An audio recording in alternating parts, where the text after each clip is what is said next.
Welcome everyone to the Google Hangout. We're going to be talking about the exit poll results. I'm Andrew Rugg. I'm a research assistant here at AEI. We're going to be going all things exit polls, all things New Jersey and Virginia. So Norm, why don't you kick us off and talk about Virginia? Sure, and of course, Terry McAuliffe won by a very narrow margin. It was 48 to 45, it looks like, in the end, with 7% for the Libertarian Andrew Sarvis. One real question that we're going to be asking is why almost all of the polls got this one wrong. We had very substantial margins, and most of them for McAuliffe leading into the election, at least 6 or 7 points. And we had an earlier poll about a week or 10 days ago, the Washington Post poll, that showed him up by 12 points. The only poll that got the margin pretty close to being right was a fledgling poll by Emerson College students, but that one also gave Sarvis about double the proportion that he got. It's not clear, although one of the things that happens in midterm elections and especially in off-year elections is that estimating turnout doesn't always work, although in this case it's not as if the turnout was radically different from what we expected. One other speculation is that because of all of the baggage attached to Ken Cuccinelli, the Republican nominee, there may have been some Republicans who were reluctant to tell pollsters that they were supporting Cuccinelli when in the end they did. One of the things we know is that the expectation that many had that a large number of Republicans would vote for McAuliffe didn't prove to be true. I saw a number of television reporters waiting by the polls who were saying anecdotally that they had lots of people coming up to them and saying, "I'm a Republican, but the party left me." But it appears, at least from the exit polls, that Cuccinelli managed to capture the overwhelming support from Republicans. So those that showed up voted for him. That kept the election close. Now, why in the end did McAuliffe win? And it's also important to realize that the trend in Virginia went the other way. If we look at the long term, almost always the party of the president takes a bath in the Virginia gubernatorial election in the off year. McAuliffe, albeit by a bare margin, overcame that. Certainly, one major reason was the timing of the shutdown, and McAuliffe did extraordinarily well, just sweeping the Northern Virginia suburbs. Large numbers of federal workers. The shutdown clearly mattered a lot to them. That was horrible timing for Cuccinelli. At the same time, the rollout of Obamacare was horrible timing for Terry McAuliffe. And very, very likely, if we look at the exit polls, that hurt McAuliffe, kept the margin from being larger than it might have been. About 53% of the exit poll respondents disapproved of Obamacare, and they went overwhelmingly for Cuccinelli. Now, there are a lot of other factors there, but that clearly made a difference. There's no question here that there's going to be a lot of second-guessing among Republicans that Cuccinelli himself raised last night in his concession speech. If only he had had more money, he would have been pushed over the top. He was vastly outspent. That clearly did make a difference. I'll come back to one of the reasons why I think the exit polls may have been wrong. And the Washington Post exit poll showed an overwhelming gender gap favoring McAuliffe. And it turned out to be about half of what that poll showed. That really, for Virginia, the gender gap was there, but it was pretty much the same as it was in the presidential contest. The other factor that worked for McAuliffe is whether it was perhaps because of the visits by Bill Clinton and Barack Obama, perhaps because they had a very, very sophisticated and strong micro-targeting get-out-the-vote effort. The black vote turned out enough to help McAuliffe. It was the same, basically, proportionally as we saw in the last presidential contest. If that had fallen off significantly, we would be talking about Governor-elect Cuccinelli right now. Now, the narrow margin is clearly going to give some traction to those people on the Tea Party side of the Republican Party that the problem is not their ideology, their approach to politics. It's something very different. It was idiosyncratic factors here. We'd be hearing that anyhow, but we're going to hear it more as a consequence of this. And so I think we're not going to see a lot of people taking enormous lessons out of this campaign in terms of what it means for the party. I want to just mention one other contest that went on last night, which was itself interesting, which was the primary in Alabama to replace Joe Bonner, who left the Congress. Here you had a very substantial effort by a Republican establishment, not only the Chamber of Commerce, but also the group led by Joe Ricketts, a businessman who has in the past contributed to very strongly conservative candidates, who decided to back a candidate who's quite conservative but is an establishment member, Brendan Byrne, against, or Bradley Byrne, excuse me, against a birther and somebody who likened himself to Ted Cruz, put a lot of money into a primary contest in Alabama, much more than we usually see. And the establishment candidate won, but by a pretty bare margin. And that tells you that if there's a backlash now against the shutdown, against the kind of strategy and approach that we're seeing from some of the Turks in the Republican Party, it's not so strong that it is necessarily going to overwhelm those more insurgent forces. And that is not necessarily going to mean that we will look at ahead, including the presidential prospects, and downgrade the prospects of candidates and putative candidates like Ted Cruz. Thanks very much, Norm. I'm now going to turn to Andrew Rugg, our research associate here at AEI and the co-editor of AEI's political report. Andrew's been looking closely at the exit polls, and while Norm, you've covered some of the highlights, I think Andrew has some others that he'd like to discuss. All right, thanks for doing turn the laptop around. So sorry about those technical difficulties. So let's talk about what I think was one of the most interesting developments in Virginia, and that was the Republican-Democratic independent balance. And Norm talked about this a little bit already. A lot of the polls, almost all the polls, show that there was going to be more Democrats in the electorate than Republicans or independents, and that proved true. Some of them had a much larger margin, say 8 or 10-point advantage amongst Democrats. That didn't turn out to be true.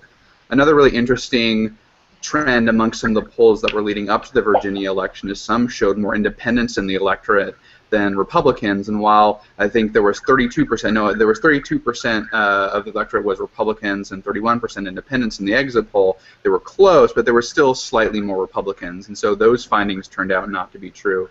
Another really interesting development is a lot of the polls leading up to the election showed independents splitting evenly between Terry McAuliffe and Ken Cuccinelli. That turned out not to be true as well. Independents split rather largely for Cuccinelli at the end of the day. So I think there's some lessons to draw here, and I think one of the most important is that partisan affiliation might be a little bit more fluid than we initially think. I think people tend to change their partisan identification going into an election, on election day, depending on who they're voting for. So it's a lot more fluid. And also I think there's a lot, especially in Virginia and around the country, there's a lot of former Republicans who are now self-identifying as independents. And even if their voting behaviors might not have changed a whole lot, they're a significant chunk of the electorate. So they're definitely boosting the independent voters that we see in a lot of the exit polls. So I also wanted to talk a little bit about the issue of abortion in Virginia, which turned out to be a major issue. About a fifth in the exit poll said that abortion was the most important issue to them, and that's huge. It's higher than we normally see. We don't have a point of comparison in the 2009 Virginia gubernatorial exit poll because they didn't ask that question. But the fact that it was included, I think, says something about the issue in the race. But an interesting finding, while true, a lot of people who identified abortion as the most important issue ended up voting for Terry McAuliffe. A third voted for Ken Cuccinelli, who identified abortion as the most important issue. So I thought that was a really interesting finding. But it's true that Virginia is a pro-choice state. 60% of the electorate wanted abortion to be legal. In both the big elections that we saw, Virginia and New Jersey, they were both pro-choice states, and so that was a huge impediment to Ken Cuccinelli that I don't think he was able to overcome at the end of the day. The white vote was another kind of interesting segment of the electorate here. In 2009, when Bob McDonnell ran, the white population of the electorate was about 78% of the electorate. In this election, it was 72%. So we had a decrease in the overall white population of the electorate. And a significant chunk of the white vote went to the Libertarian independent candidate, Sarvis, and so that took a lot of votes away as well. And then the other really interesting finding that I kind of took from the exit polls was college graduates. There was a huge increase in the number of people who identified as college graduates in the exit poll. In 2009, it was something like 51% of the electorate identified as college graduates. In the exit poll, it was 61%. So that was a huge increase. So Virginia is becoming a much more educated state as well. And then the last thing I wanted to touch on was regional differences. What Ken Cuccinelli really needed to do was win the Richmond area in particular, as well as the Northern Virginia exurbs, as well as Central and West Virginia. And Bob McDonnell won Richmond by over 15 points in 2009, but Ken Cuccinelli lost the Richmond area by 4 points. And that was a huge swing, and that was something he wasn't able to overcome. So it seemed like regional differences played a large part. Thanks very much, Andrew, for those fascinating insights. Just to add a little to the exit polls from Virginia, Andrew mentioned the abortion finding. That a fifth of voters said that it was the most important issue to them. Of course, the economy was the most important issue in that election. Interestingly, on abortion in the national exit polls in the past, we've never seen more than 13%. Again, the question isn't asked very often, but we've never seen more than 13% of voters identify the issue as the most important issue to them. So this is a significant change in Virginia, and I think a very important one. Now I'd like to turn to Michael to talk about New Jersey, to put it in historical context, as only he can do as the author of the Almanac of American Politics. Michael. Well, thanks very much, Carolyn. New Jersey is, as Benjamin Franklin or someone put it, a valley of humility between two mountains of conceit. They were thinking of New York City and Philadelphia. And votes in the off year. For many years, up through 1988, 1992, New Jersey was a more Republican than average among the 10 largest states. It was a banner state for the first George Bush in 1988. It was mostly a suburban state. Republicans expected to carry that in close elections and usually did. That's changed. It changed in the 1990s. You've got a larger immigrant population. We've also seen the phenomenon that basically high taxes and high housing costs have basically thrown the middle class out of the Northeast. They've been going down from Connecticut and New York and those New Jersey and those high tax states down to I-95, down to Virginia, the Carolinas, Georgia, and Florida. And so New Jersey has moved towards the Democrats.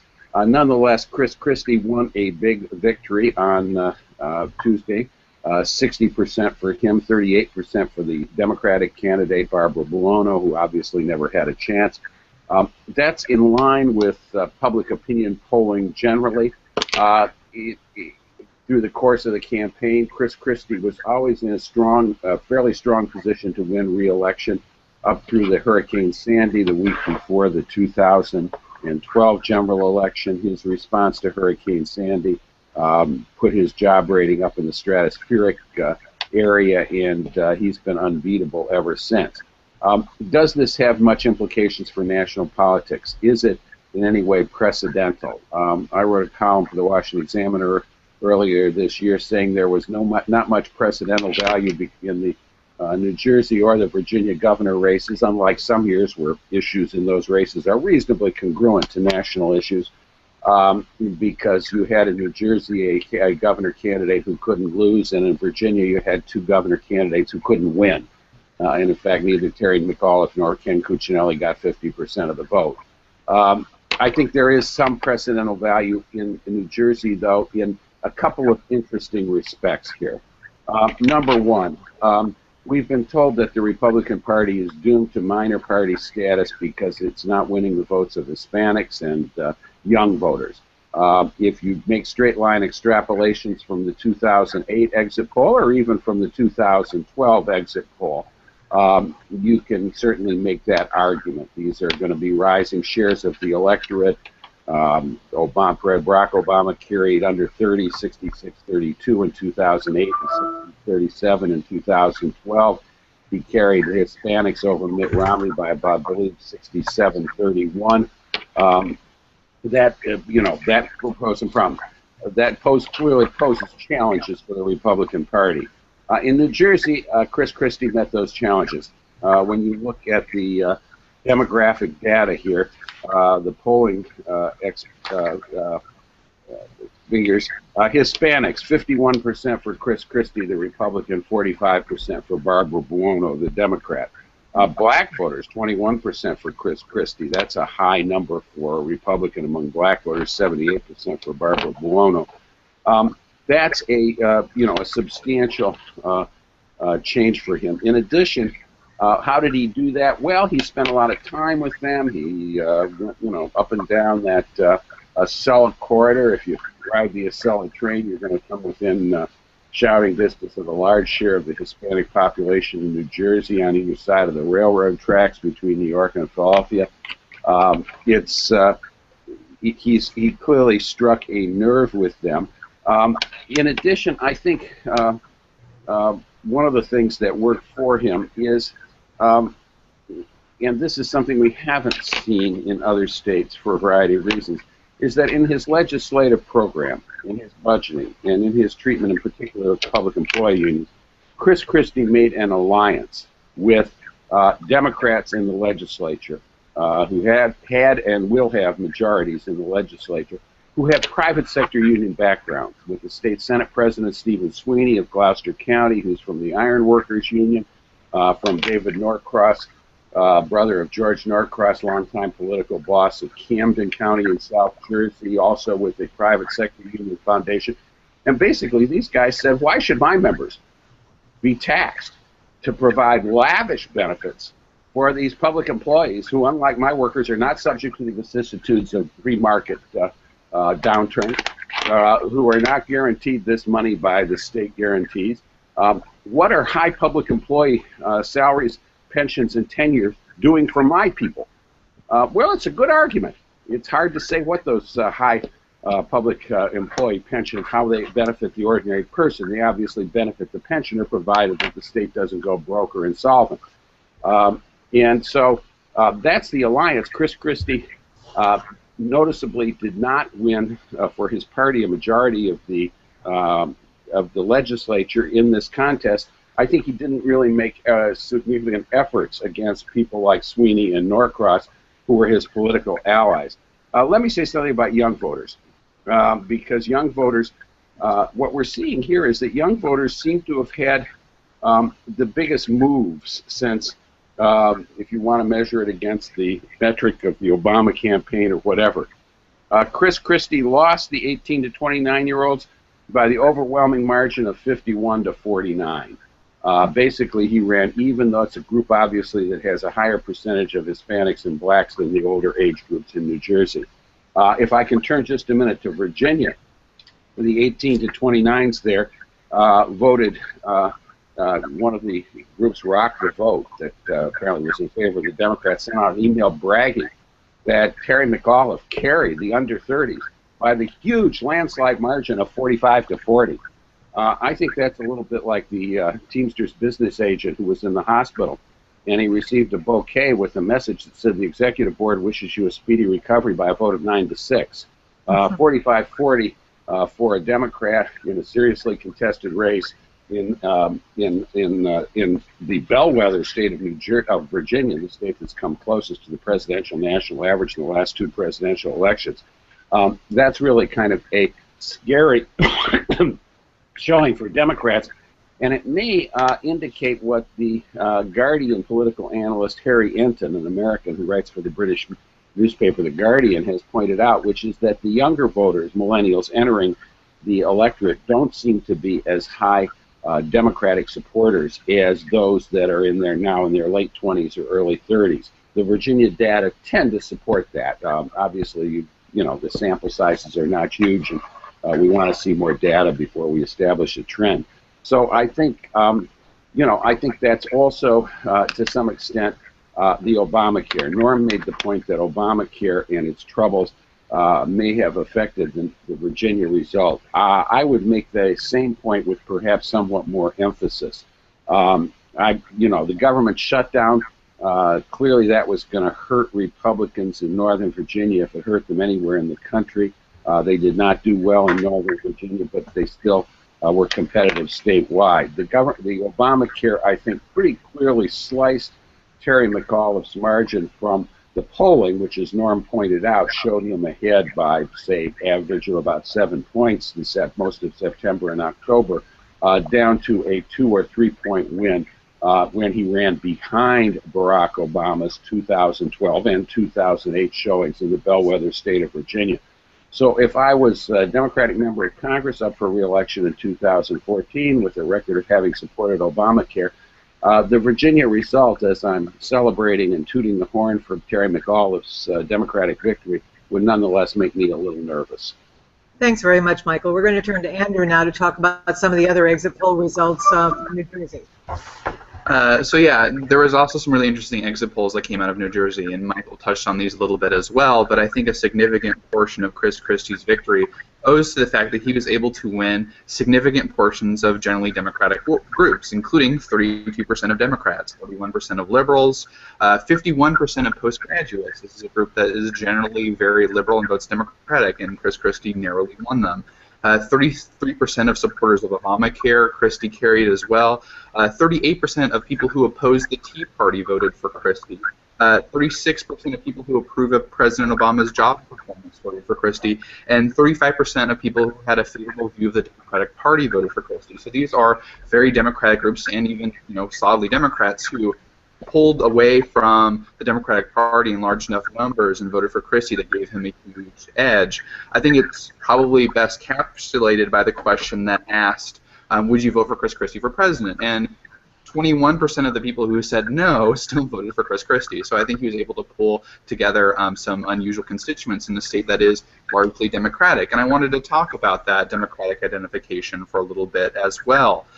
So this is a state that is hugely Democratic. In the exit poll, 40% of the electorate self-identified as Democrats, and that was higher than most of the polls leading up to the election saw. I think Quinnipiac, heading into the number that I have here, is 32% of their likely voter sample before the election identified as Democratic. So that was an 8 percentage point increase. So it was more Democratic than the polls leading up to the election, and Christie still won by large margins. So again, I think it goes to the fluidity of partisan identification, and it also shows kind of how independents are bouncing around.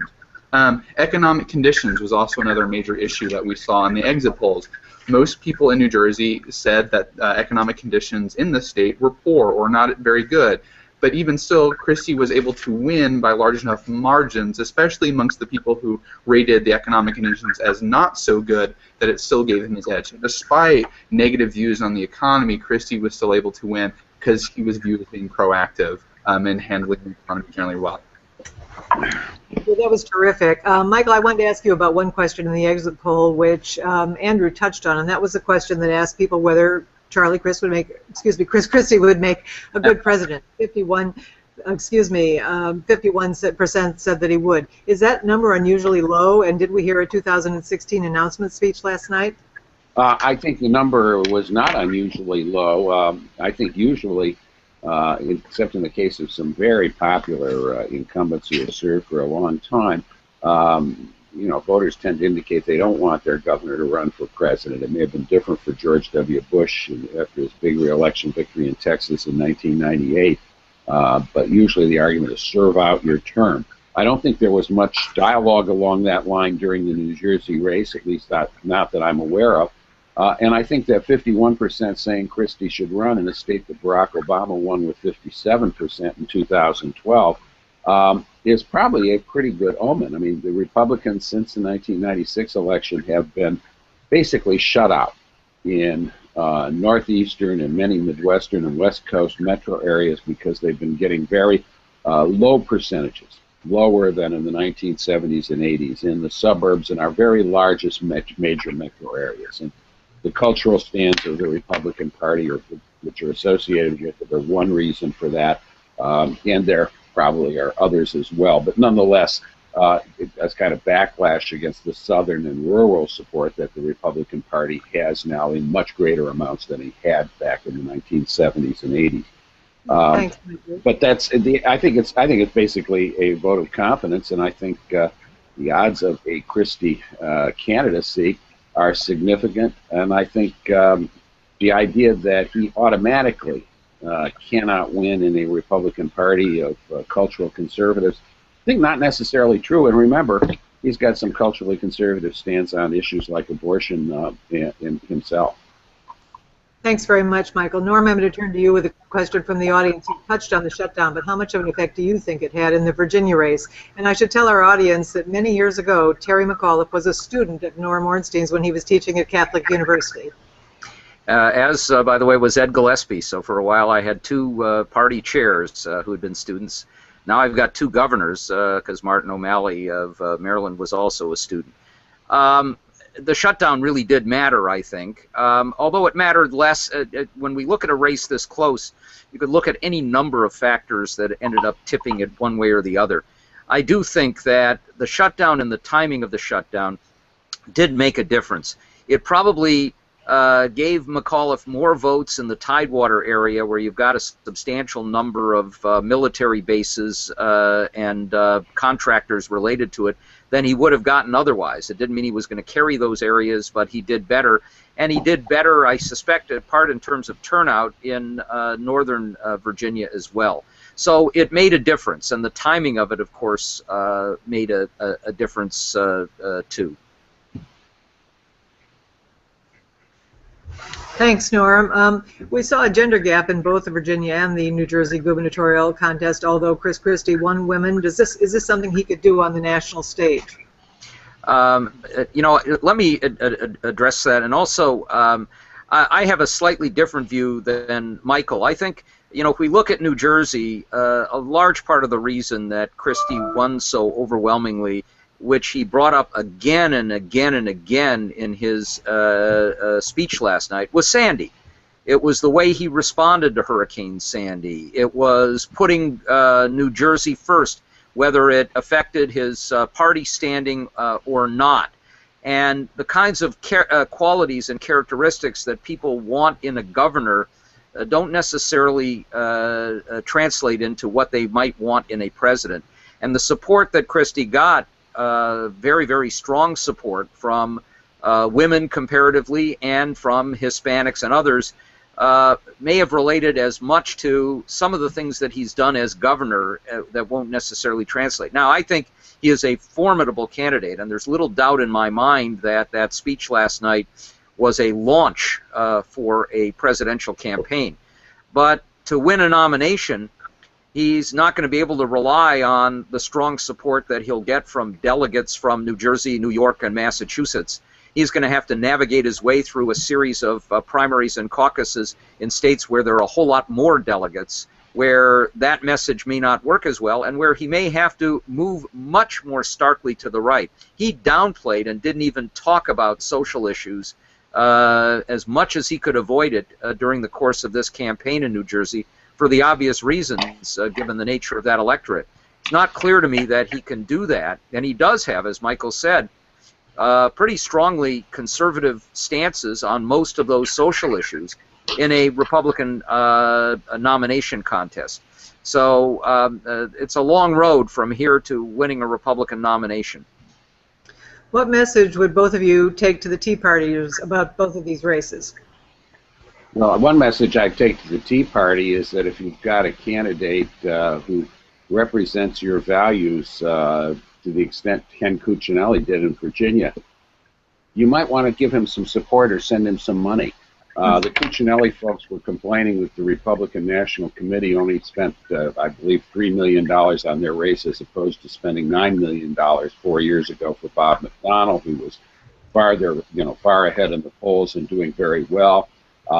There's a certain amount of crybaby sort of thing about that, although obviously from just a strategic partisan point of view, the RNC in retrospect should have pumped more money in.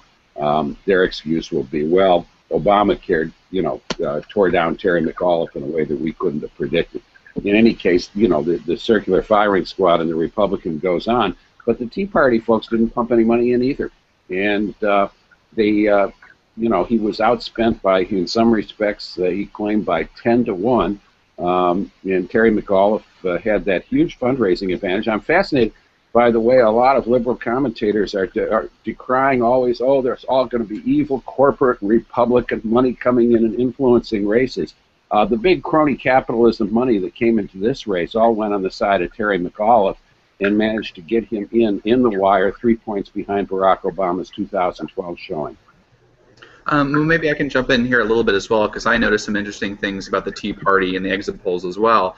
We don't have a whole lot of data points when it comes to the Tea Party strength in Virginia. The question wasn't asked in the 2009 exit poll, but 28% of Virginians said that they supported the Tea Party in the 2013 exit poll, and that's higher than the national average. So Tea Party strength is really strong.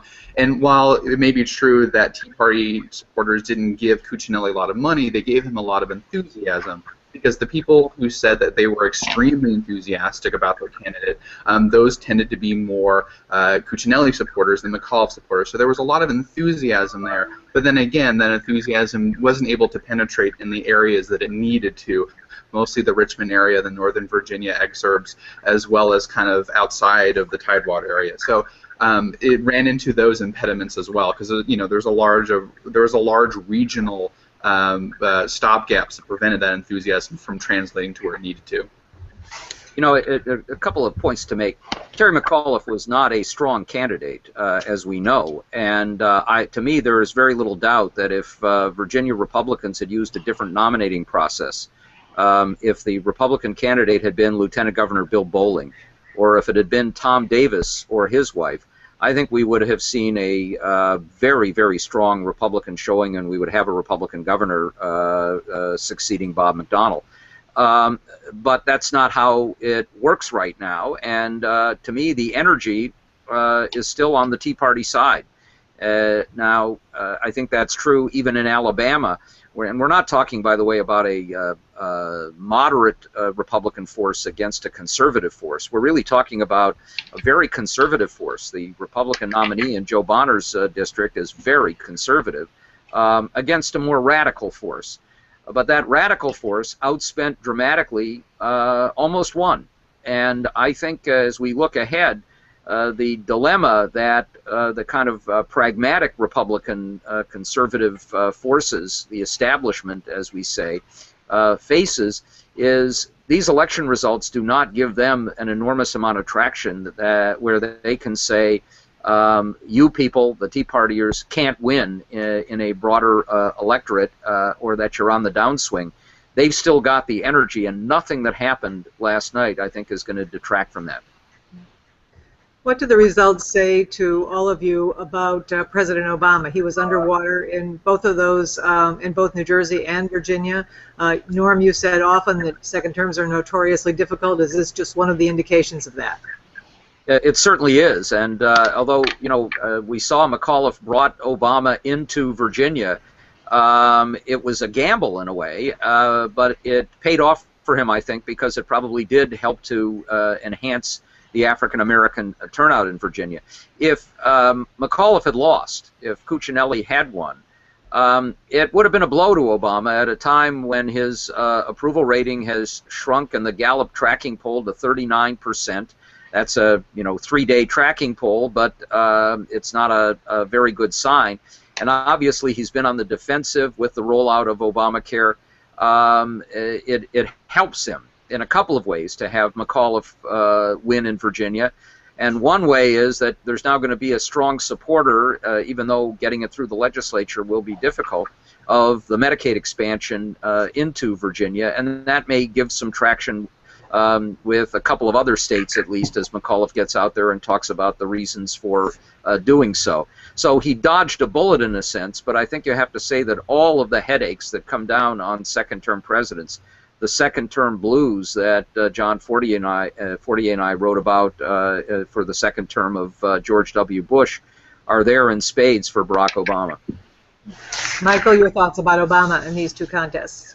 Well, I think the Virginia result is, to some extent, a rebuke of Barack Obama. Obviously, it's not an overwhelming rebuke. The Democratic candidate did get 48% and won the election. But it's, clearly the apparent collapse or diminishment of McAuliffe's support in the last 2 weeks, I think, owes something to the unpopularity of the Obamacare rollout, and particularly the meme that we've been hearing, despite the fact that a lot of people in media don't want to report it, that Barack Obama consistently lied. lied when he said you can keep your health insurance, lied when he said you can keep your doctor, deliberately lied in the face of staffers telling him that that was not the case.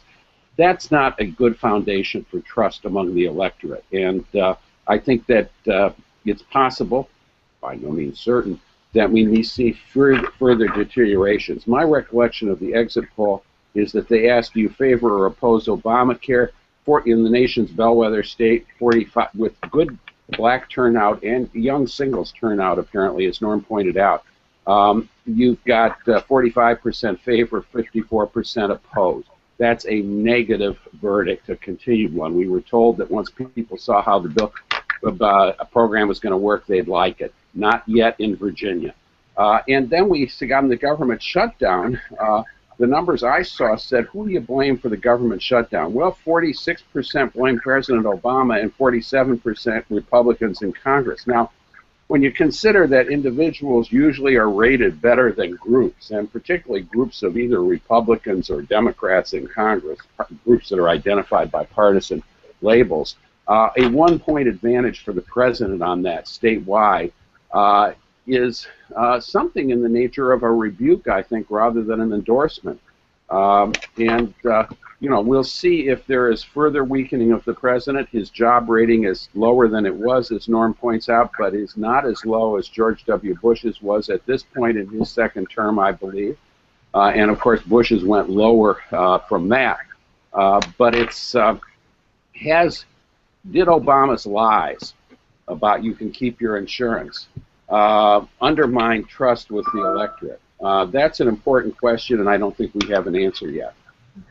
Andrew. Yeah, so I think there were some interesting exit poll results regarding President Obama, and really we have the tale of two electorates. So in New Jersey, President Obama received negative job performance evaluations just as he did in Virginia, but a Republican was able to win in New Jersey, even though it was a more Democratic state. So I think probably more important was personalities, and that stands out more to me than President Obama's performance. I think people in both states said that the economy was their most important issue that they were looking for. So I see a resistance to nationalize the race in both locations and a focus on personalities. And the thing that really stood out to me was that people really viewed Chris Christie favorably as a person in New Jersey, and they didn't really have positive feelings about either of the candidates in Virginia, but Ken Cuccinelli was rated more negatively at, you know, do you have favorable, unfavorable opinions of him? More people said unfavorable in larger numbers about Cuccinelli than Terry McAuliffe. And I think the other important thing is just the peeling away of certain demographics into the Libertarian candidate, which we really haven't talked about. So I think the frustration about the personalities found an outlet in Virginia, and I think that was really important as well. So even if Terry McAuliffe won young people by only a slight margin, you had 15% of the youngest cohort voting for the Libertarian Independent. That was a huge chunk, and I think that's what changed things. So it could have been not necessarily that Terry McAuliffe won young people. Maybe the Libertarian candidate hurt Terry McAuliffe more than it hurt Ken Cuccinelli. I think that's a possibility. We don't have the data to support that necessarily, but the large Libertarian vote amongst the youngest cohorts suggests that that might be a possibility. Let me just add, I think Andrew has hit some very important points here across the board, but one that we really need to emphasize is we often try and take these off your election results and extrapolate to something more significant on the larger national stage.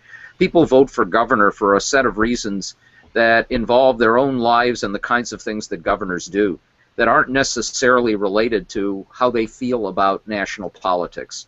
That's why you could see a Chris Christie in a very Democratic state win so overwhelmingly. And to extrapolate any of this to a meaning for 2014 or much less 2016, except in very narrow ways, is something that we need to be careful to avoid overreach on. I agree with that, Norm, and I think it's interesting that in the exit poll in Virginia that Bob McDonnell had a higher approval rating or favorability rating than did either of the other candidates overall. So these are very individual decisions about governors. You touched on the nature of the question of whether or not these races were bellwethers. And I note that Larry Sabato and his folks at the Crystal Ball at the University of Virginia recently did an analysis of all of the governor's races since 1965 in both New Jersey and in Virginia. And they said that only 5 of the races in Virginia were really predictive of what happened in 2014, and only 4 of the races in New Jersey were definitely predictive. What's your view on these races as a bellwether? Yeah, I just think there's almost no bellwether qualities here that will matter. And the other thing that we need to be careful to avoid is looking at anything, no matter how earth-shaking, that happens a year before an election. Because we know that there will be a number of other earth-shaking things that will happen in the coming 12 months that will have perhaps a bigger effect. You know, when the shutdown was going on, there were all of these predictions that this would be disaster for Republicans looking ahead. Already that's been overtaken by events, including this rocky rollout of Obamacare. But we haven't even seen the program take effect yet, and if you look back at the rollout of the Medicare prescription drug program, the rollout of Romney Care in Massachusetts, was a very different phenomenon 6 months in and a year in than it was right at the beginning. My guess is that we're going to see other things, perhaps economic events, perhaps foreign policy events, that will put a lot of this stuff in the rearview mirror by the time we get to 2014. So, bellwether, no. Yeah, I would tend to agree with Norm's caution that other things can happen, that we're drawing straight line extrapolations from trends, say, for the last 2 weeks in, McAuliffe's apparent slide during the Obamacare controversy, extrapolating that in a straight line to 2014 and getting the Democrats to 21% of the popular vote for the U.S. House of Representatives is a pretty high-risk prediction, which I certainly wouldn't want to make. Other things can happen and so forth. I do think sometimes the New Jersey and Virginia elections have had some congruence with national trends, much more so than they did this year. I mean, in 1993, the election of Christine Todd Whitman, and in 2009, the election of Chris Christie, both by narrow margins for the Republicans, really foreshadowed the Republican shattering losses in the congressional races of 94 and 2010. The election of Virginia of moderate Democrats like Chuck Robb in 1981 and Jerry Baliles in 1985 showed that there was still, even in the Reagan years, when Reagan was sweeping the South, a place for moderate Democrats to win in southern constituencies, Virginia being a much more decidedly southern constituency then than it seems to be today. So sometimes there's a precedent. I agree. This year, we've been I looked at a few things like the young vote, the vote. We can look for the vote of Indian Americans, which Chris Christie carried in 2009, and again the New Jersey and Middlesex County and Mercer County down that US 1 corridor with the jug ear intersections has the largest percentage of people from India in the United States. In Middlesex and Mercer counties, Christie carried both of them. Those are interesting things, and those are trends that may be, significant in some way for the future. Even though Christie is obviously a sui generis sort of Republican, but I think we're all being reasonably careful about not extrapolating too much and recognizing that we're getting some clues of what's going on and what may be of precedental value, but they're not conclusive at this point. Thank you very much, Michael, and I think that's a great place to end this Google Hangout. I want to thank my fellow colleagues at AEI, Norm Ornstein, Michael Barone, and Andrew Rugg for their interesting observations about these races, and we will be back, the Election Watch team, next year with more of these Google Hangouts, and I want to thank all of you for joining us.